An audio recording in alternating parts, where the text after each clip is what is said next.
Mai haere mai, and kia ora koutou and malo e tau lava, everyone. On behalf of Oxfam Kakala Dialogue Steering Group, Rod Goodbun, Joshua Hope and myself, we are pleased to welcome you to our Kakala Dialogue this afternoon, titled Indigenous is in the Details, Ideas on how to initiate and protect Indigenous knowledge and practices within our workplace. My name's Christine Nurminen, and I'm proud to be the moderator for today's discussion. For those of you who are unfamiliar to the Kakala Dialogue series, this series was started back in 2018 by Oxfam in the Pacific. Since that time, Oxfam Aotearoa and Oxfam Australia joined to support this platform where we centralise the perspectives of Indigenous peoples from the Pacific region, Whananui-a-Kiwa, which is inclusive of our tangata whenua Māori and also Aboriginal voices in Australia. This afternoon, I'm pleased to introduce our two speakers, facilitate some questions, and to also provide some information about the next steps. Our first speaker I'd like to introduce, her name is Ngarra Murray, an Aboriginal woman from Wamba Wamba, Yorata Rata, the Huru Hurua, and Daja Daja Wurang. Ngarra is the elected co-chair of the First Peoples Assembly of Victoria, Australia. Ngarra serves to elevate the voices and priorities of community members on the journey to treaties in Victoria. She's highly committed to meeting with all the traditional owner groups and spending time talking treaty with communities to foster nation building, but also consensus building. Ngarra has previously held a range of roles before this, before becoming co-chair. She has worked in the University of Melbourne, the City of Melbourne, Co-Health and Museum Victoria, and also with Oxfam Australia. Outside of her professional responsibilities, Ngarra is mum of 4 children, and she's the second eldest of 12 siblings. Ngarra today joins us from Melbourne. Welcome, Ngarra. Thank you, Christine. Great to have you here.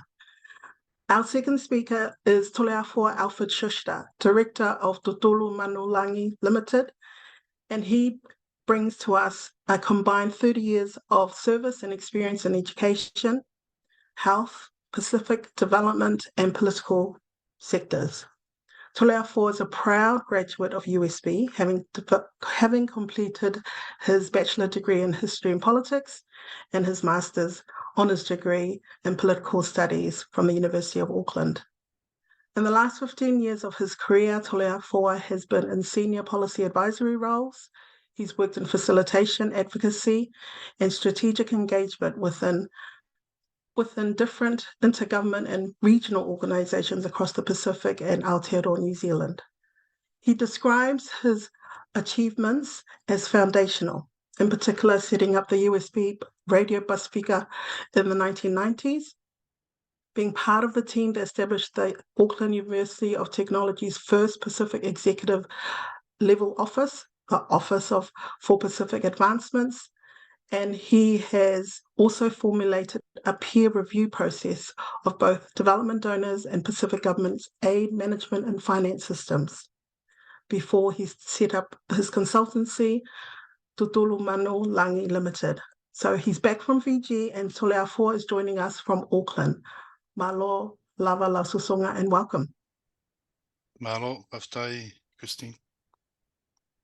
So, ladies and gentlemen, our format today is fairly straightforward. We have a few questions that we've presented to Ngarra and Toleafoa.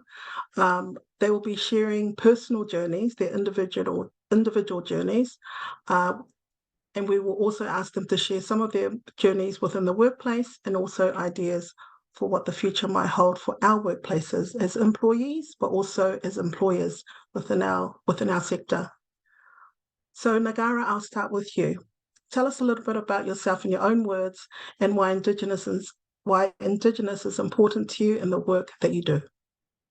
Well, firstly, before I say more, I just want to pay my respects to the traditional owners of country here in Melbourne, in Victoria, I acknowledge that today I'm on the lands of the Wurrung peoples and pay respect to their elders and ancestors and the family clans of this country. And I recognise that the way their old people and ancestors have fought and still fight to provide the best for our people collectively. And I extend that respect to all Indigenous peoples online with us today. A little bit about myself. I've recently had a 10-year career at Oxfam Australia. So I've recently left to take up my elected position as co-chair of the First Peoples Assembly of Victoria. So working towards treaties. And throughout my work at Oxfam, I led the First Peoples program, where our team have built constituency for change. We've supported women to make positive change through political engagement through the Straight Talk program. We've worked with communities to activate rights-based approaches and increase knowledges and understanding of the United Nations Declaration Rights of Indigenous People. So I've learned quite a bit during my time with Oxfam, and that has really armed me on my leadership journey and to centre myself in community to lead treaties here in this part of Australia. My story begins really before I was born. As an Aboriginal woman, our identity really gives meaning to everything, and our country right across this place we call home has felt thousands of generations of footsteps of our people and crisscrossed by our families. And our people here in Victoria have a long and proud history of activism and asserting our rights. And as leaders and trailblazers and activists and advocates, they've fought and continue to fight for justice, equal rights and rights to our lands and waters. So I grew up from a really strong political cultural family. I grew up between the bush and the city with strong family ties, and grew up around a lot of our people's gatherings and cultural spaces and protesting and growing up on our traditional lands. So I carry a really rich spirit because of the ancestors that have fought strong and have kept our collective identities strong, because that's all they had left. So for me, being Indigenous is important, and it is everything that I am, and that carries with me not only in my everyday life and my family community, but into my work as well. So our land and waters are at the heart of our people, just like any other Indigenous families and groups across the globe. And it's a big part of our story and our history, because everything that happened to our people, everything that we have comes from this place. And to know your identity and be recognised within your own people and have that continuous line of connection to bloodlines and traditional territory, that really is everything that we are. So everything that I do, our people are at the forefront of our mind and our communities as well. So that's a little bit about me and me as an Aboriginal woman. Thanks, Ngarra. Thank you for sharing that, a little bit about your background and your whānau. I'll pass it over to Toleafoa. Yeah, malo, whastai, Christina, e mai whatalo whatu, lang maina pa ia whatawha, pa ia maulunga o tātou maftanga nei auli. Malo lang ia mama soifua manuia. Thank you again, Chris, and I think just to begin my journey, born here in New Zealand around a time when there was a wave of Pacific migration. My parents were part of the early wave of Samoan migrants to New Zealand. It was a time when, of course, a lot of our people were brought into and assimilated into a system, a worldview, a set of practices and beliefs that were very unfamiliar to them. It was also a time, I guess, growing up in the early days of my life, seeing the first indications of suppression and oppression without really understanding what it was. I grew up in a neighborhood in Ponsonby in Auckland that back then was just predominantly brown. It was also at the center of much of the Dawn Raid's attention back then. So I saw, neighbors being taken from their homes, the police cars showing up. I heard of stories of family members being taken and returned, and not really understanding what that meant. So in that sort of space, if you like, I'm not sure if I could say the early seeds of colonialism were planted. But when I start to think about what is it that when I start to recall these various experiences, those are the things that come to my mind. Even all of those many years ago, those are, if you like, the triggers that take me back to those experiences.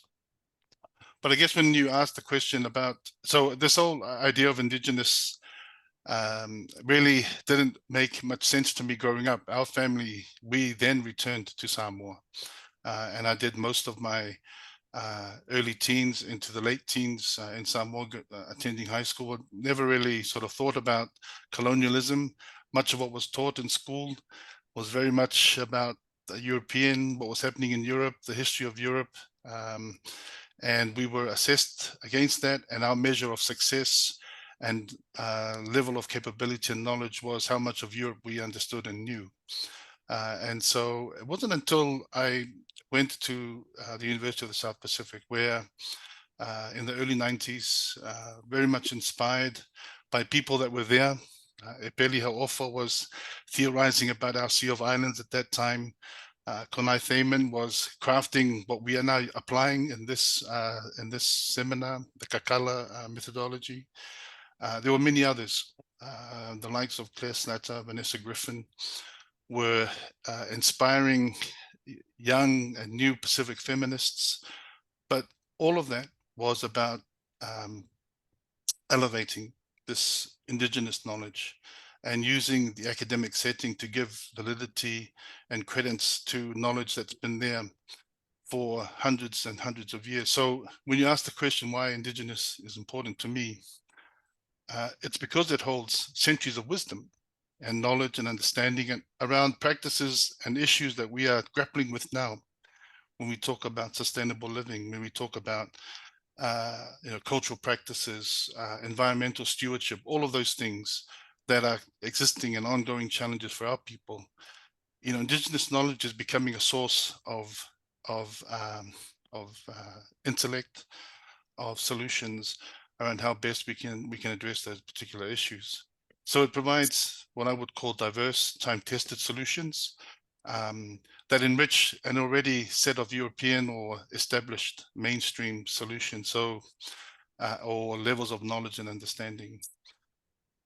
I think one of the things that also strikes me and I'm inspired by is that it is proven knowledge. The foundations are quite robust. They are adaptable. We see it in everyday practice, in village communities, in national events and ceremonies.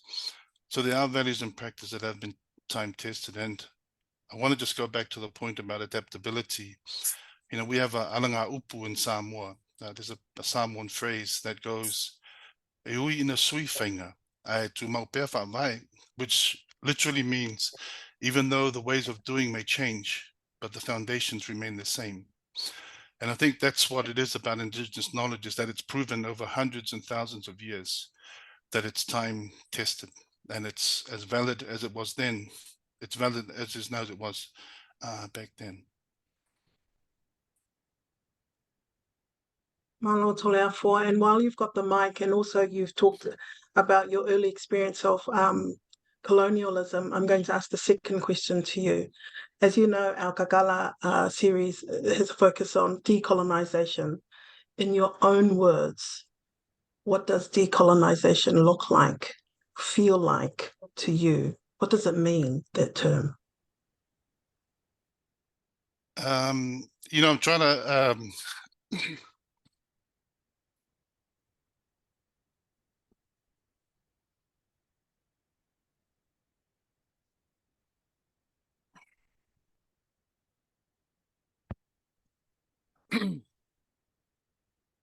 Maybe Ngarra, I'll pass it to you, or it's all right. I'll speak. Yeah, it's all right, Ngarra. I'll speak. It's all right. Thank you.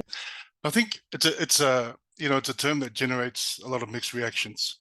I know for some it can be quite alarming. It can be quite a drastic call to upheaval. For others, like myself, it's a beacon of liberation. And so I guess for me, it's about dismantling as it is about rejuvenating and revitalizing. So it's a dismantling of practices that have subdued, suppressed, Indigenous practice, language, intellect, agency, mana, but it's also an opportunity to revitalize all of that.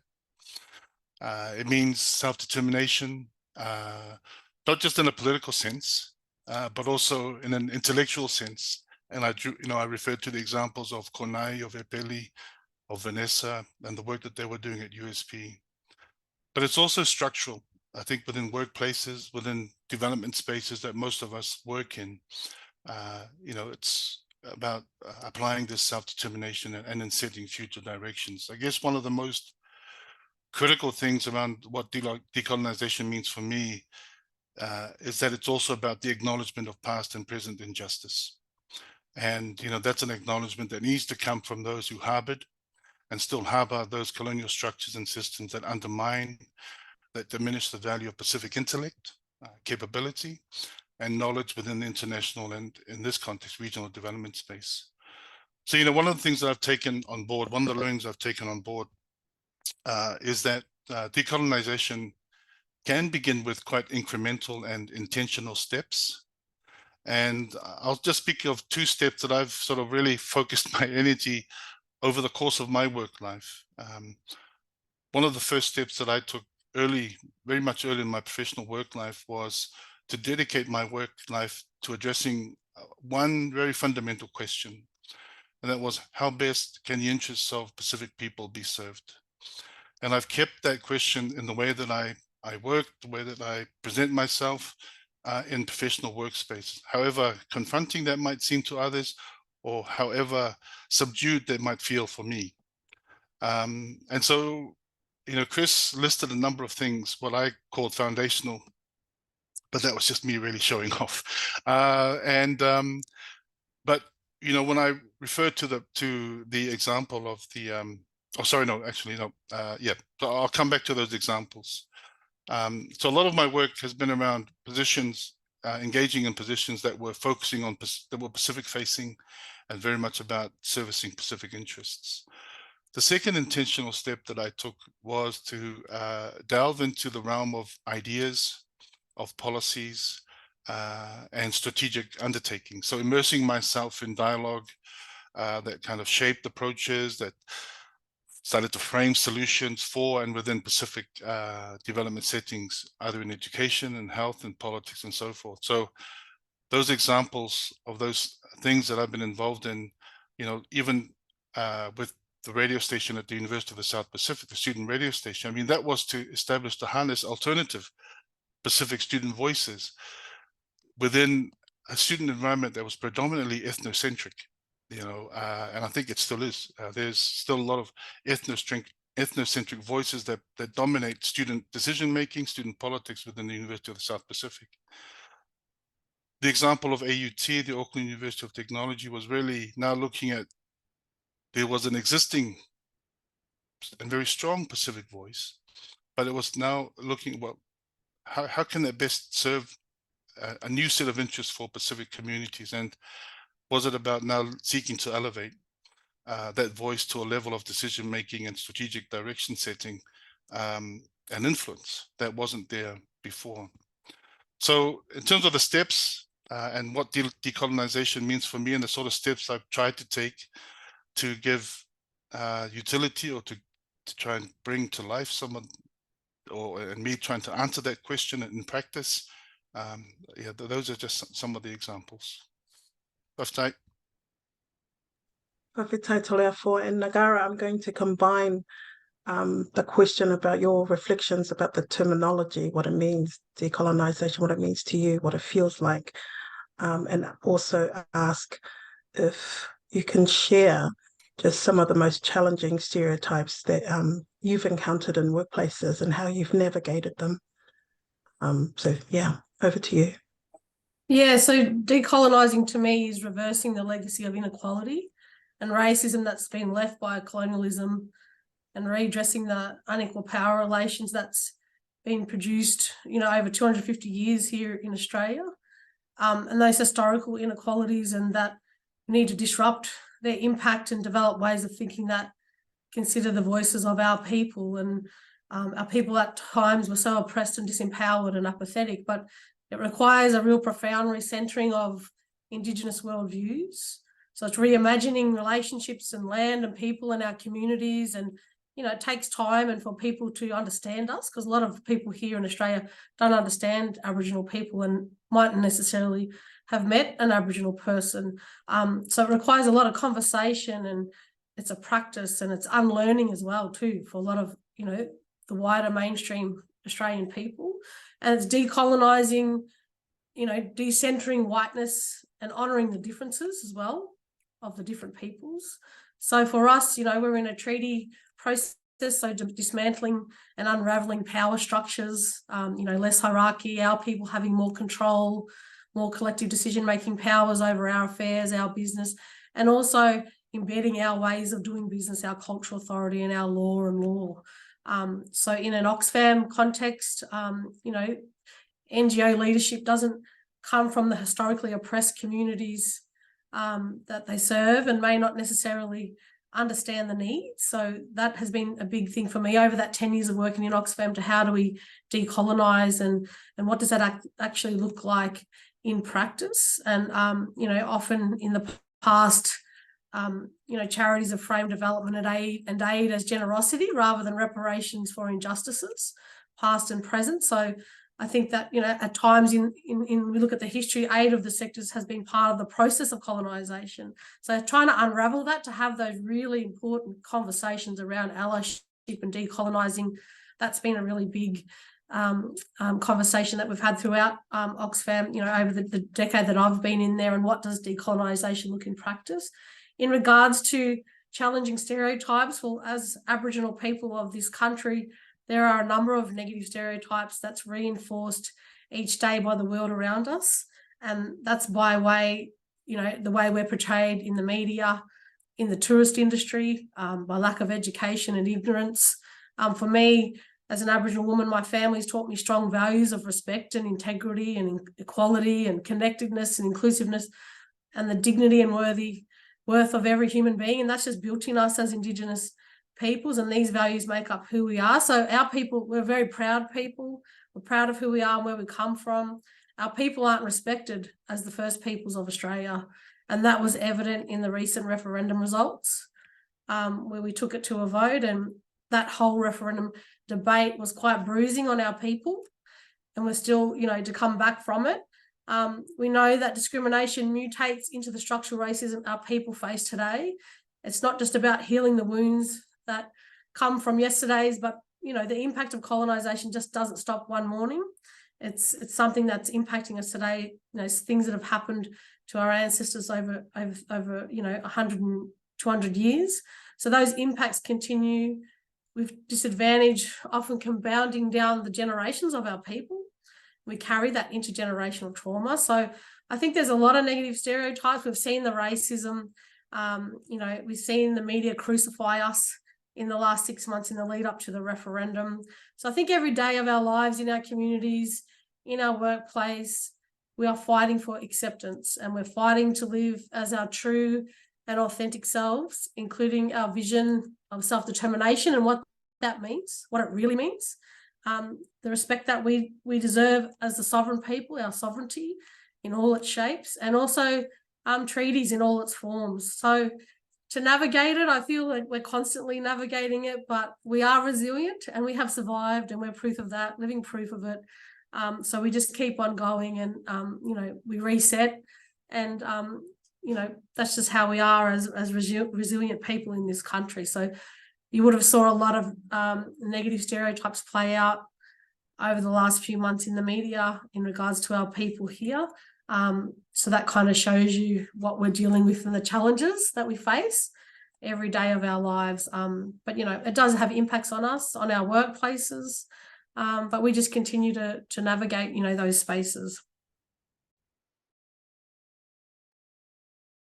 Thank you, Ngarra. And you've reminded me about some of the preparation that yourself and Toleafoa and others in the room have taken to even arrive at this workshop to talk about our personal experiences and also our workplace experiences. So I just want to acknowledge that for both of you. And we're going to go deeper. So Toleafoa Ngarra has talked about some of the stereotypes in Australia, and we've seen that in the media. Can you speak to some of the stereotypes perhaps that you've encountered here in the Aotearoa New Zealand space before we go to the next question? Ano. Thank you, Chris. I think the stereotype is it's a very personal one, and so I'll share it. For those people that haven't met me, I tower over the average person. I'm 6'5". I'm not the smallest guy in the world, and so there's a real kind of the physical presence sort of conveys a particular perspective or of Pacific men, and that there's a perception of strength, of assertiveness, and so many times I'm very conscious of that, and to the extent where I start to overcompensate, the respect, the humility, the tone, the language, and to the extent where it almost you're almost sort of what's the word, undermining yourself. So when there is a shift in that tone, when there's a shift in that language, there's all of a sudden there's a quick also shift in perception that what he is here now is that aggression, the assertiveness that's typical of people of my of Pacific men and of this particular stature. And one of the things that I've learned to navigate is to be quite what you saw earlier in this session, is not to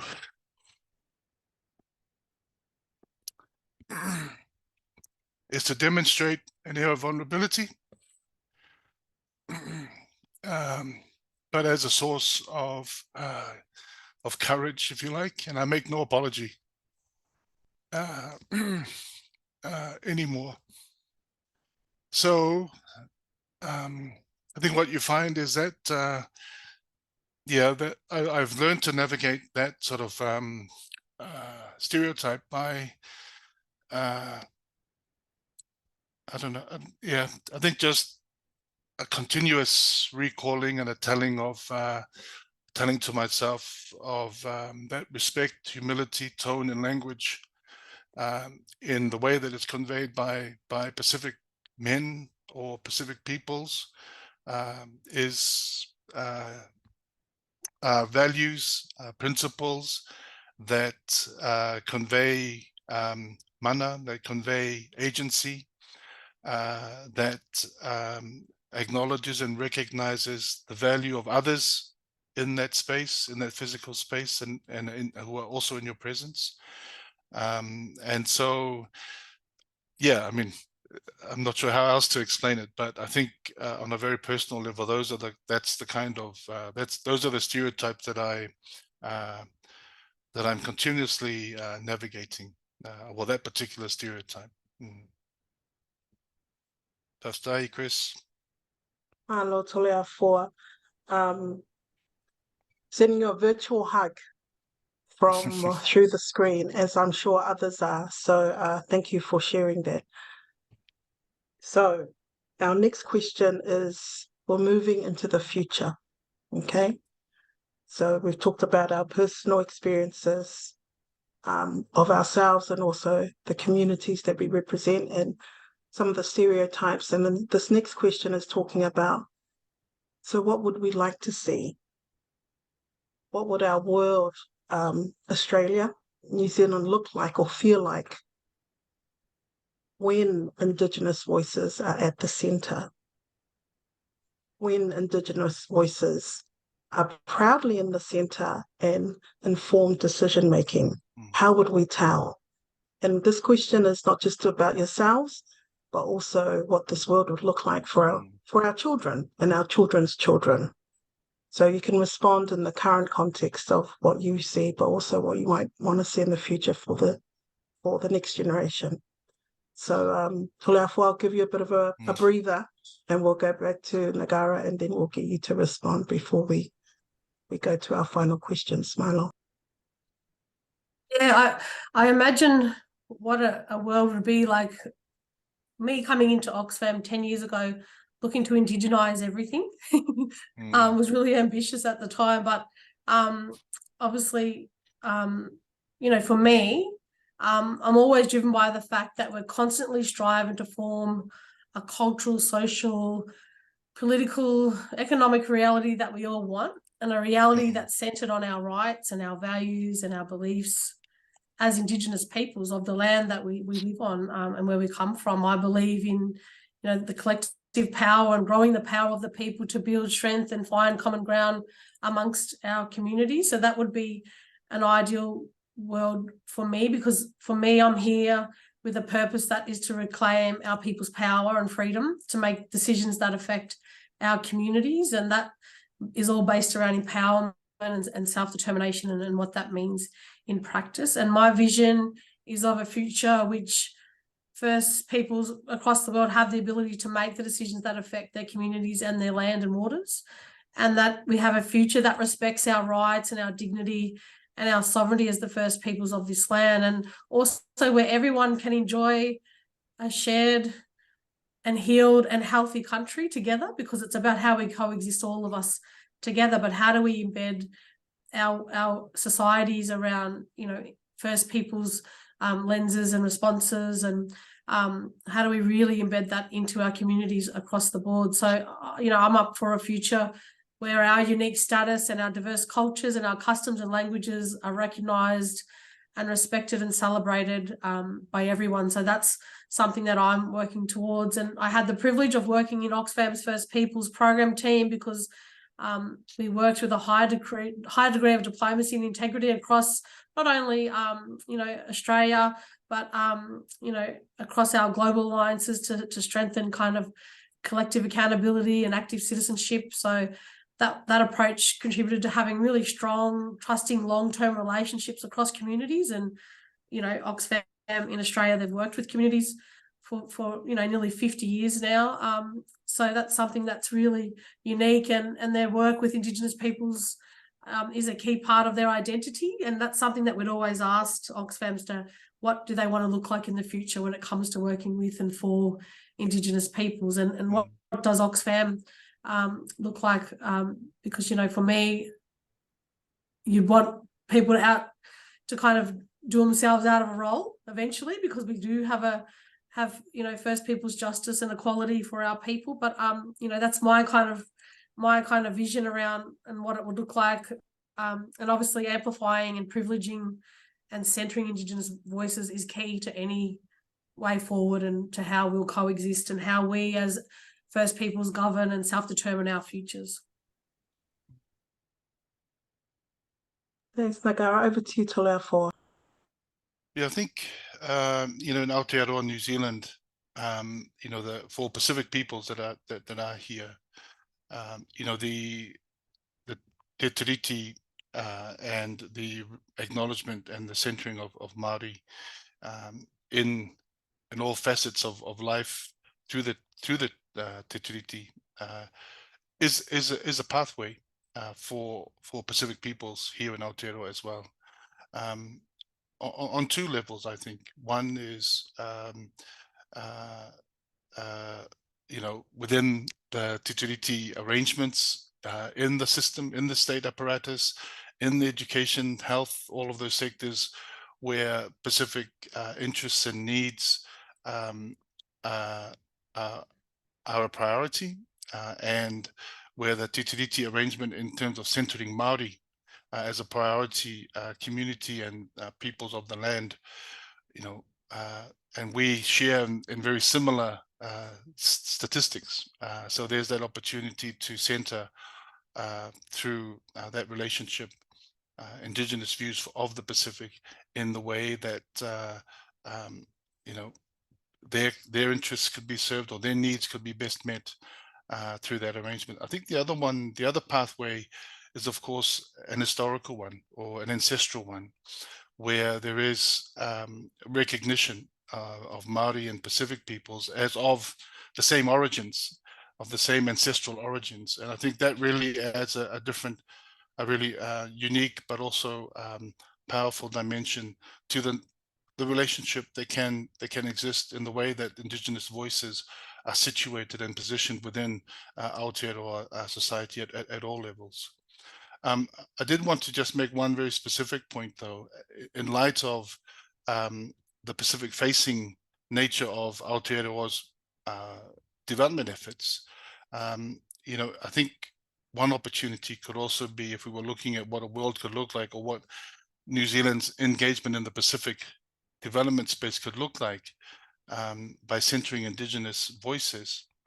You know, I would look at it from a structural perspective, particularly around structures of governance and leadership, and elevating and increasing leadership voices of Pacific experts, Pacific knowledge, Pacific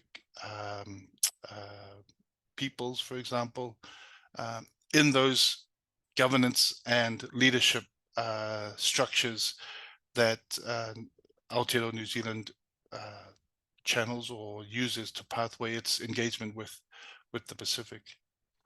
If you were to ask me what it could feel like in centering Indigenous voices, well, I think the first one would be a greater sense of belonging and valuing. You know, the valuing of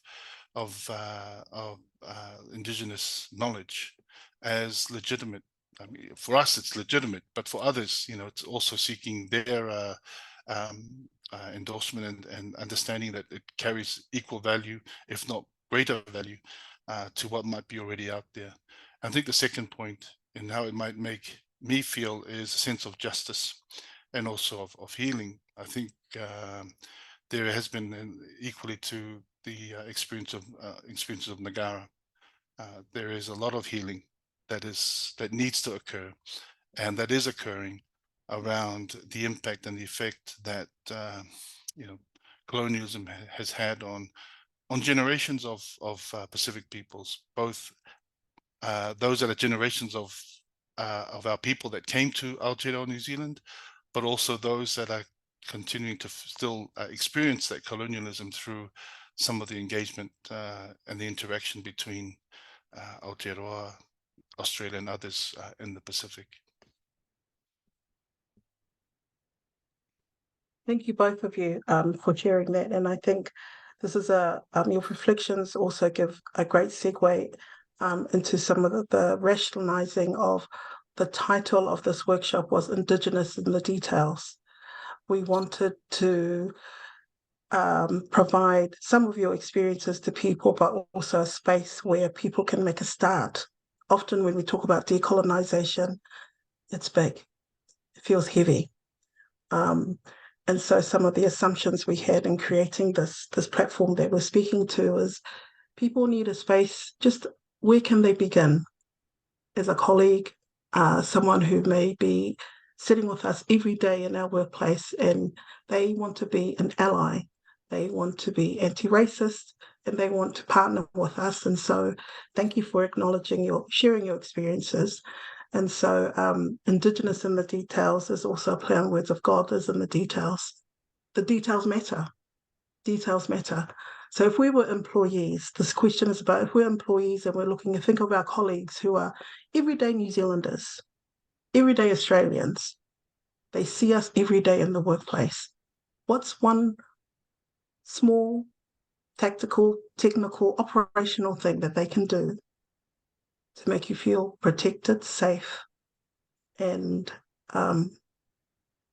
valued in your workplace as an Indigenous person? Something small.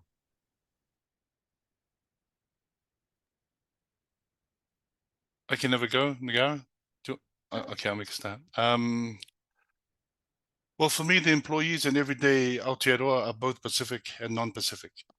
And so my first point is to Pacific colleagues. You know, one of the most difficult things that I've had to sort of really absorb and try and process is seeing work colleagues, especially Pacific work colleagues, take the position of neutrality when there is injustice in the workplace. You know, Bishop Desmond Tutu once said that if you take the position of neutrality in the face of injustice, then you have chosen the side of the oppressor. Now, I fully understand that in some contexts, you know, the silence of Pacific colleagues has a lot to do with job security, you know, livelihood security. And so it's more about their own job security rather than being complicit. But I'm talking to Pacific colleagues that are in positions of power, who are in positions of influence, who are at the level of decision-making that can really address and deal with some of these injustices, is to please don't take the position of neutrality. My second point is to our non-Pacific work colleagues. I think there's been a lot that's been said about colonization, its impacts, steps towards decolonizing. And perhaps it's now time, an opportunity for our non-Pacific colleagues to convene around these conversations of power and power imbalances, the impact of racism, the impact of colonialism, and its manifestation within the workplace, within development, for example, in the Pacific. Yeah, so I think that, yeah, I think it is important that they are difficult conversations. They're not easy conversations, but I think they are conversations that need to begin if really there is a true commitment and sincerity around moving beyond racism and, you know, moving beyond colonized systems and processes and practices and centering Indigenous voices. First time. Toleafoa Ngarra, your thoughts? Yeah, I think you know, we're all working hard to change the culture of our workplaces, and often as Indigenous peoples, we are in culturally unsafe environments. So I feel that we all have a collective responsibility to care and protect each other, and culturally safe spaces are built environments. You've got to build them, and you've got to build them together. So I think that, you know, recognising and respecting our people and our culture and our rights and views of Indigenous peoples is really important, and it will take generations for us to rebuild our society. So rebuilding takes time, takes money, you know, there's mistakes, there's conflict, there's leadership, there's support. So we've got to be allowed time and means of developing and be resourced to operate our own systems of representation by which we interface with each other, Aboriginal and non-Aboriginal, for example, in our community. And there are practical measures, I think, to reduce overburden and cultural load that we carry as Indigenous peoples, because everything Indigenous comes to us. So there is a cultural load and overburden there. I feel that representation is key, so always seek Indigenous representation in all areas and all levels. And I think that there's ways, as I said, that are simple and practical measures to support. It's important to act. Actions can be big or small, but I believe that, you know, Oxfamers are everyday people who are, you know, drivers of change, but sometimes it's good to self-reflect and be a bit self-critical of our approaches and how we respect Indigenous peoples throughout our organisation. Thanks, Ngarra, and thanks, Toleafoa. This is our last question for our session today. And really, we've talked about the employees, and thank you for sharing that. Now I'm going to ask about employers.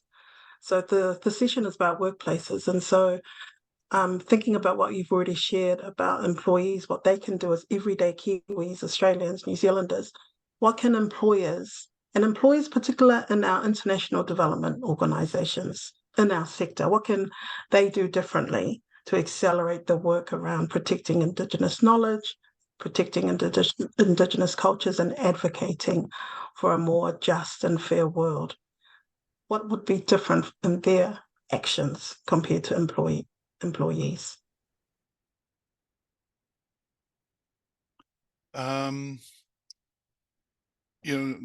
Ngarra mentioned the cultural burden on Indigenous people in the workplace. My response to that is to recognize it, value it, and give it value in the formal human resource arrangements of the workplace. So, for example, incorporated into a position description, the cultural capital, the relational capital that Indigenous people bring into a workplace. I mean, I'm often reminded of workplaces where Indigenous people or Pacific people are told to leave your Pacificness at the door when you come in, but yet they are expected, when it comes to opening doors with the prime minister in a particular country, or become the person that does the welcoming ceremony or the farewell ceremony, or to provide the cultural competencies in engagement. They are expected to apply that and to step forward and to implement it without giving the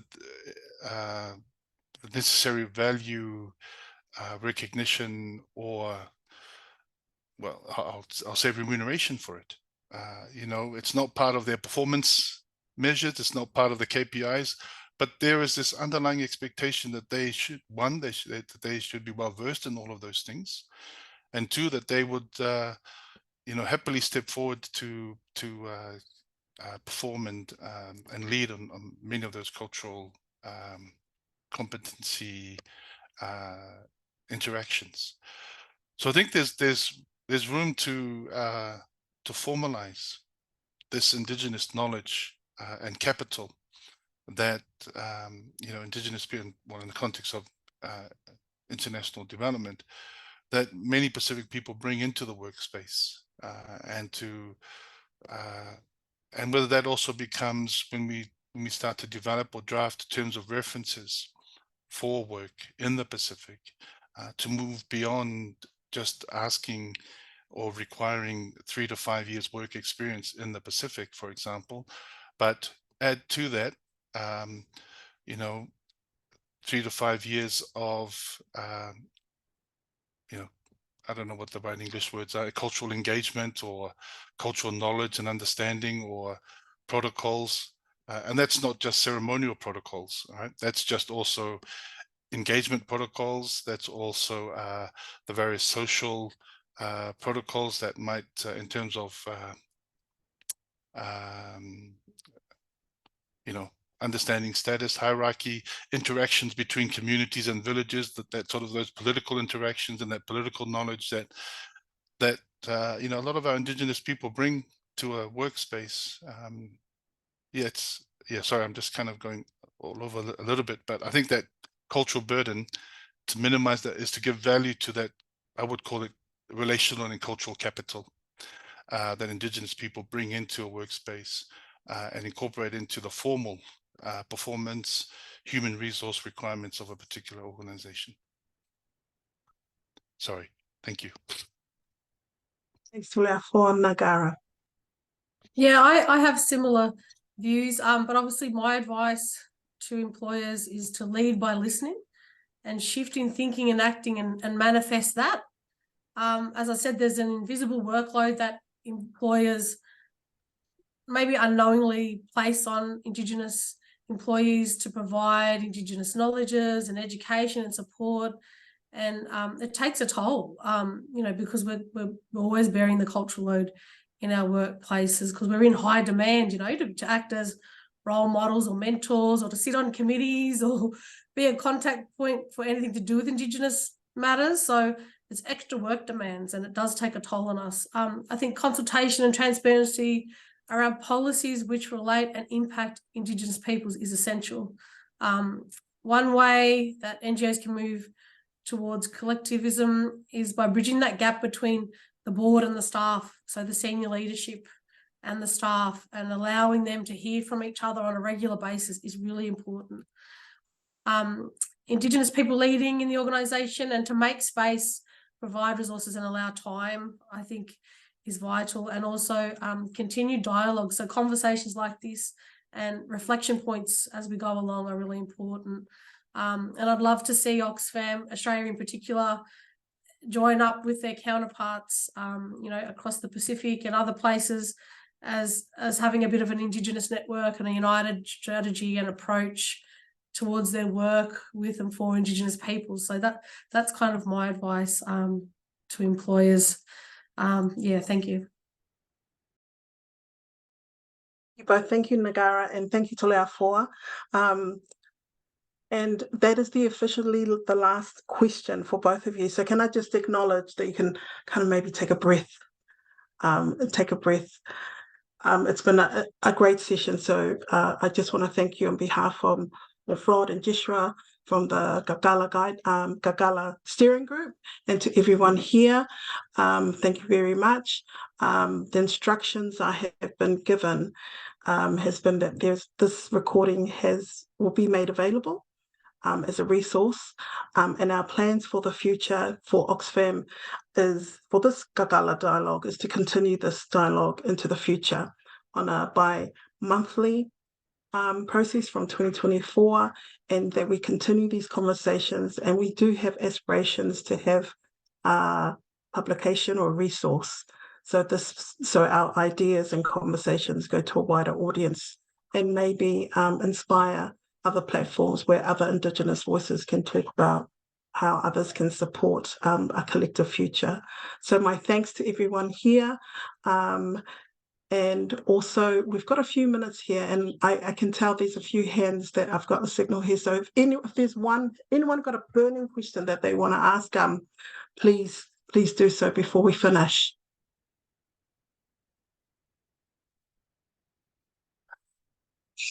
Right?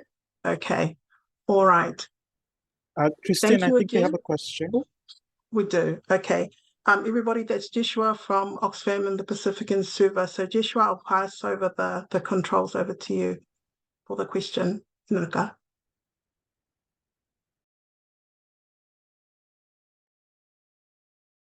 Thank you, Chris. Can you hear me? Yes? Okay. Colleagues, Filippo Masorua from OIP, Pacific Safeguarding Lead. I guess this is a question, a comment, and maybe something for us to think about as well, as we talk about decolonization. My question to Ngarra and also to Alfred, is there a place for affirmative action within organization in terms of Indigenous recognition of Pacific Islanders working in the INGO development sector?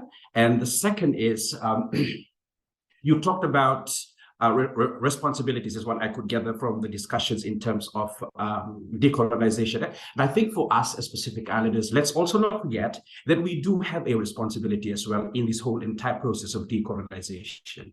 And for me, part of that responsibility is really making sure that even within Oxfam, be it OIP, OAO, or OAU, that we share our knowledge. We also share our custom and our culture to build that sort of conversation centered around decolonization.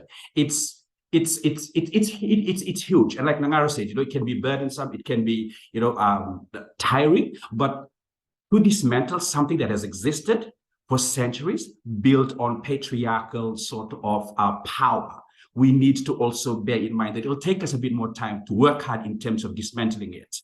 So, thank you for reminding us of that. But really, for me, responsibility is also on us as Pacific Islanders to lead the way in decolonization, to mentally, self-reflect on the impact of decolonization on in individual before it then can be, felt, or the impact felt within an organization. So thank you very much, Chris, for this wonderful session. I'm hoping there's going to be a part 2 because I'm still not satisfied. What has been said has actually evoked a lot of emotions in me as well as a Itoke man. And I'm beginning now to worry as well, and also share this, that, does this process mean that in the future we're going to be decolonizing our traditional power structure as well in terms of how to work within a community, our society, and nationally? Thank you very much, Naka. Bye.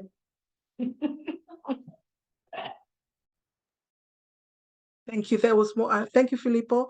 We take your comment and reflections, and if I'm able to respond, I think you've also reminded us that decolonization of our thinking is a great way to start. Before we decolonize structures, it's how we think.